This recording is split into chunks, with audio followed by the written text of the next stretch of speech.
All right, I've got my notes here. Dude, I set aside a moment for you to talk about two guys. Actually, it's three. I wanted you to talk, man, about Prince. You had a connection with him. How was that? A connection with Prince. How was that? Yeah, man. So Prince was like this. He lives in a city called Minneapolis in Minnesota. And we went to do a show there in his city. So he was watching the show. The show was outdoors. And he was watching the show from inside his car. He parked the car. The show was in a square. Until then, you didn't know that, right? No, we knew he was there. Really? We knew he was there because he was already friends with Esperanza and they were in touch. So we knew he was around, but we didn't know he was in the car. I knew he was around. So I was already playing super nervous, right? Like Prince is in the area. And then, man, we found out he was watching the show from inside the car. Then we got into his car and we went out for the night. After the show? Right after the show, from the stage to the car. And then the first thing he did was take us to see a movie at the cinema. He rented out a whole cinema just for us. The whole cinema, we rented it out.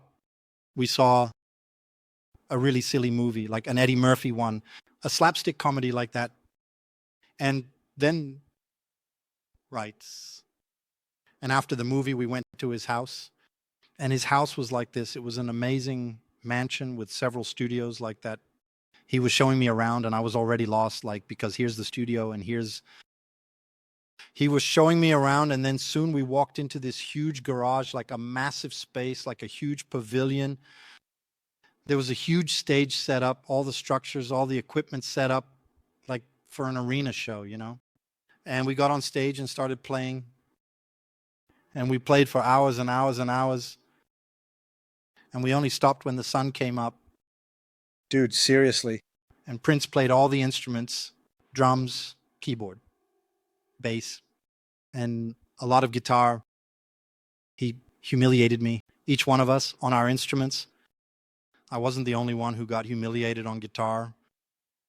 He also sat at the drums and totally killed it. He picked up the keyboard and crushed it. And on the bass too, waiting. He played acoustic and electric. Dude, Prince is amazing.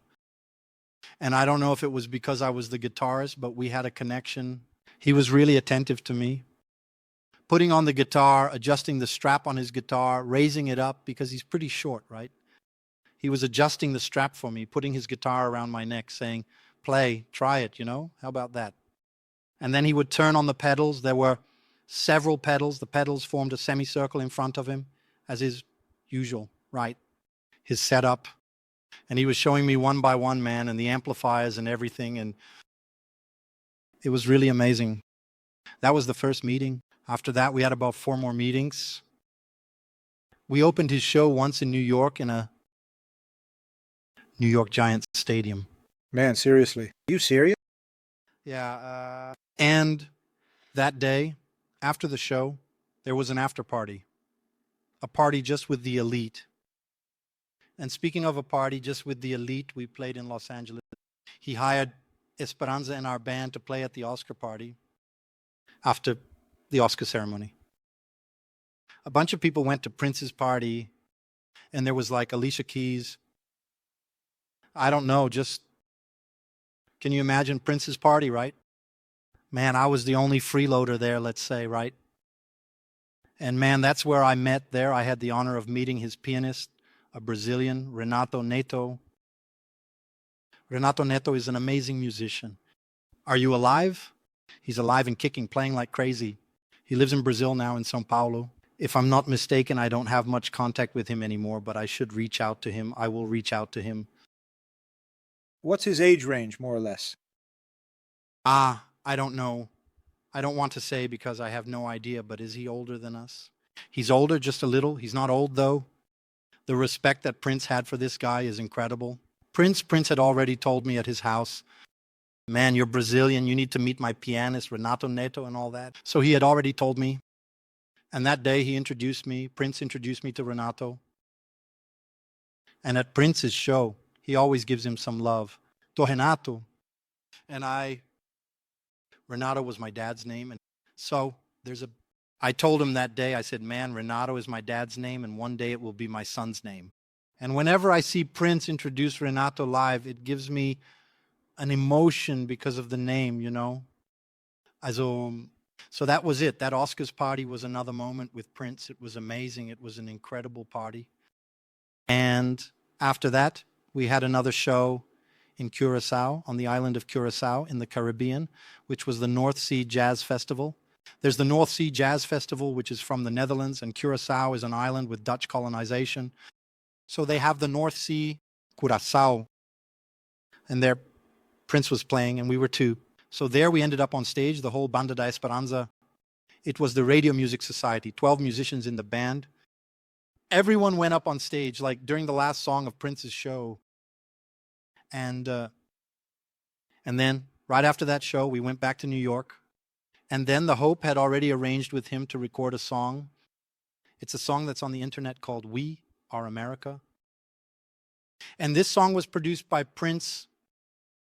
And I was the only musician who stayed in the control room, in the recording room with Prince, because I plugged my guitar directly into the board. And I had already done that strategically, like that.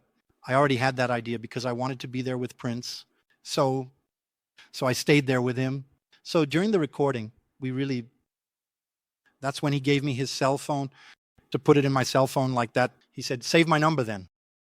And everything indicated that we would have a next meeting there because it was amazing. It was several hours there.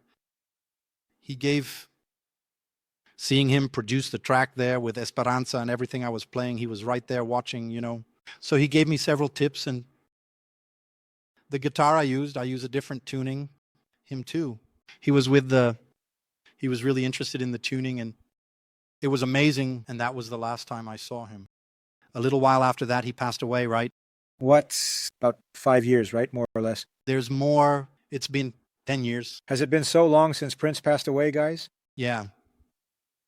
Wow. But I think so, man. I think that was in 2015 or 2016. That's when he passed away. And this song, then it came out, obviously, right? It came out, I think it's only on the internet, just on YouTube. I don't know if it's on streaming. I don't know, maybe it is. It's called We Are America. He passed away in 2016. 2016, that's right. And Kayo, you also had a story with George Benson. Tell us what it was. All these stories are thanks to Hope, right? I'm so grateful to this lady because gave me moments, unforgettable moments, right? This one with George Benson was here in Sao Paulo, right? We went to open his show here in Sao Paulo. And as soon as I arrived at the hotel, he was sitting in the lobby there playing with other musicians. The musicians were his friends, Brazilians, who he had known for a while, who had already recorded. With him, it was Peter Farrell and Marcelo Lima. I don't know if you know who these guys are. Peter Farrell, George Benson. Yeah, I got it. The student is a learner of George Benson. And Marcelo Lima is another musician who has also recorded with George. They were friends, so I met all three of them, George Benson and those two together. And it was really cool. We were playing a lot right there. And they already gave me a guitar. And they were right there. I had already arrived at the hotel lobby, and then after the show, we went back to that lobby. Now with there. Was it plugged in? No, they had an acoustic guitar. It was an acoustic guitar. And after the show, a bunch of people gathered in that same lobby. Esperanza was there. Everyone was there. Leo Genovese, Otis Brown. And then it was like this, the night it was going on. And some were leaving. Esperanza said, hey, it's getting late. I'm going up, and waved goodbye. Then Leo and the other one, I don't know what, kept going up. Everyone was leaving like that. Man, soon it was almost dawn, and it was just me and George Benson. I'm not going up, right? Man, we were playing like that, nonstop playing, and he was telling stories, singing, sipping his whiskey slowly without stopping. And so he imitated Sarah Vaughan. He showed how to play Irish music like those songs. He retunes the guitar and plays some sounds from Ireland, like those bagpipes. You know, those bagpipes. I got it. Harmonica, right? Yeah, That's right, harmonica. He can make that sound on the guitar, George Benson. It's amazing. He changes the tuning. He's showing me all these things. And then there came a moment when I just couldn't stay awake anymore. So I said, George, I'm going to have to sleep. I got tired. And then sometime later, I met a sound engineer. He was a sound engineer for George Benson. And then I mentioned that to him. I said, man, let me tell you a story. I said, right. We were there in the hotel lobby. And then everyone got tired, went to bed, and he was the last one to leave. Like I had to. And then the guy said, it's always like this. No one goes, he wins. He's always the last one. And he was already, I don't know, 70, but yeah, he was over 70 years old. And this guy who was his sound engineer told me, no, it's always like this. He's always the last one. Man, what a crazy thing, B. Yeah. So after that, I had more meetings with him. He went to play there in Wisconsin. I kept in touch with the musicians from his band. Michael O'Neill, who also plays guitar in the band. Stanley Banks, who is the bassist. With those two, I kept in touch. So, Stanley, one time I was in Wisconsin. Stanley called me and said, we're going to do a show there if you want to come by. So I showed up there and they took me to the backstage. They said, remember the kid from Esperanza? Priest. We talked more there. And after that, there was another meeting too. In the Netherlands, right? With George Benson, yeah.